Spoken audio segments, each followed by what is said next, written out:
un tapis de verdure, une rivière qui serpente au pied de gigantesques masses rocheuses, un miroir dans lequel se reflètent des silhouettes endormies, des corps courbés sous le poids de la brume. Ce tableau, c'est un pays, le Vietnam. Bonsoir, atmosphère étrange. Ici, on perd un peu nos repères, on ne sait plus trop quelle époque on traverse, celle des empereurs, des seigneurs d'Annam ou du Tonkin, celle des colonies d'Indochine ou encore de la sale guerre du Vietnam. Mais rassurez-vous, ce voyage que nous allons faire ensemble va sans doute nous ouvrir les portes du temps qui a façonné ce pays, qui a changé, bouleversé ce territoire un peu plus grand que la moitié de la France, qui s'étire sur 1650 kilomètres du sud au nord, de part et d'autre de la fameuse route mandarine que nous allons suivre à travers ce Vietnam d'aujourd'hui qui ne peut que nous étonner.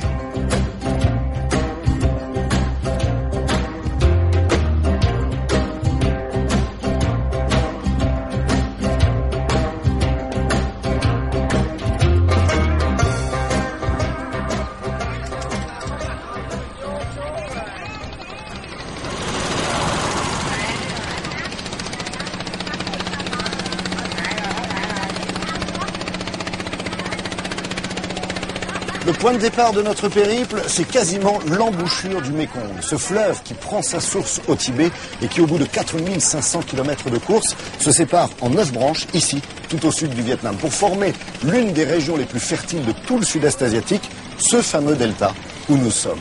On y récolte la moitié du riz du pays, deuxième producteur au monde. Mais il n'y a pas que le riz ici, il y a aussi des fruits, des légumes, de la canne à sucre et on y pêche, tenez-vous bien, des centaines de milliers de tonnes de poissons. Tout ça, on le retrouve sur les marchés flottants comme celui-ci. C'est la première étape d'un commerce vivant et omniprésent au Vietnam. Un commerce dynamique et ouvert, l'air de rien, sur le monde entier, même s'il fait d'abord vivre les 18 millions d'habitants de cette région.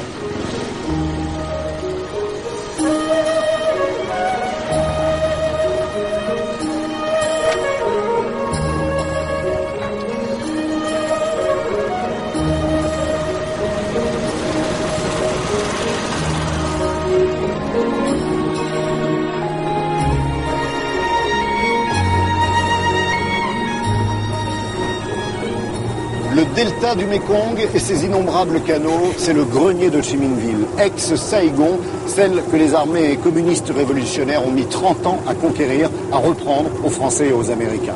Quand on pense que pendant toutes ces longues années de guerre, Saigon était le bastion colonial qu'il fallait à tout prix faire tomber pour parachever l'indépendance, et qu'aujourd'hui, Ho Chi Minh Ville semble redevenir une tête de pont des Occidentaux au Vietnam, par le biais notamment des Viet Kieu qui ont principalement leurs racines dans cette ville. Qui sont ces Viet Kieu? Les Vietnamiens qui ont fui le communisme et la guerre et qui reviennent au pays pour faire du business. Ils sont à peu près 3 millions dans le monde, essentiellement en Europe et aux États-Unis. Et aujourd'hui, Ho Chi Minh Ville leur ouvre les bras par amour et par intérêt.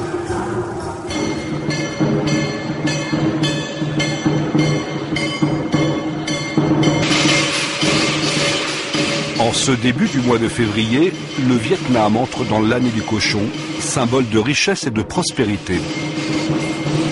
L'entreprise de Jacqueline, Baby Company, est chargée d'organiser l'une des innombrables fêtes données par la municipalité. Mais cette fête-là était inimaginable il y a encore 10 ans. Car les hommes et les femmes auxquels elle rend hommage n'étaient pas vraiment les bienvenus au Vietnam.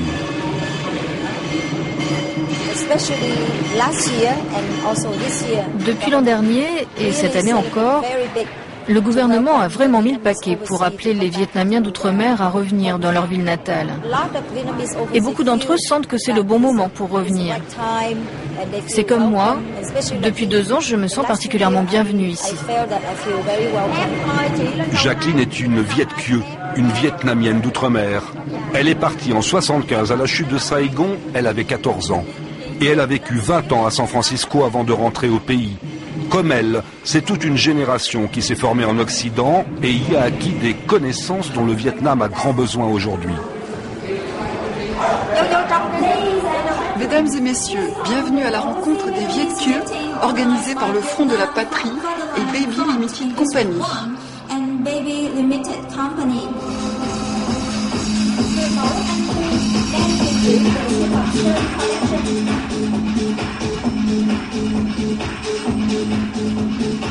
Les Viet Kieu n'ont été autorisés qu'en 1986 à rentrer pour revoir leur famille. À son retour en 1995, Jacqueline a retrouvé son frère à un poste important de la municipalité. Avec son aide, elle a ouvert une agence de mannequins, la première au Vietnam. Elle organise aussi les fêtes du parti, aujourd'hui sponsorisées par des maisons de jeux. C'est la nouvelle politique.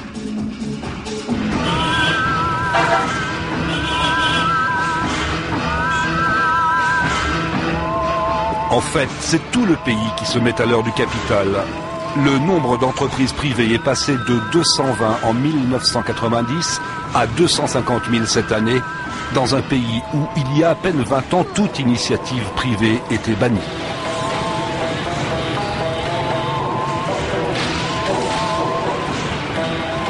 Les Viet Kieu y sont pour beaucoup. Ils amènent de l'argent, des idées, un savoir-faire.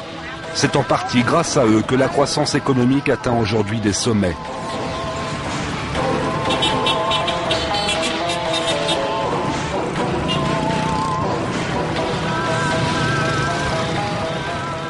Anoa, elle, est rentrée pour investir dans le tourisme à Long Ai, sur la côte sud.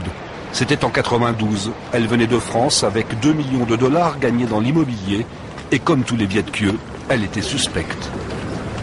Vous savez, quand il y a une ouverture du marché, tout le monde est suspect. On se colle toujours à une porte, c'est vraiment c'est des impasses. Il faut avoir des papiers pour rester là, il faut être recommandé par une compagnie étatique, et il faut être introduit par une compagnie vietnamienne, il faut avoir un permis de séjour limité à temps, et qu'est-ce que vous faites et tout. On ne pouvait rien faire. Et puis moi j'ai connu 92, j'ai connu quand j'ai ouvert la télévision vietnamienne, on parlait encore le russe.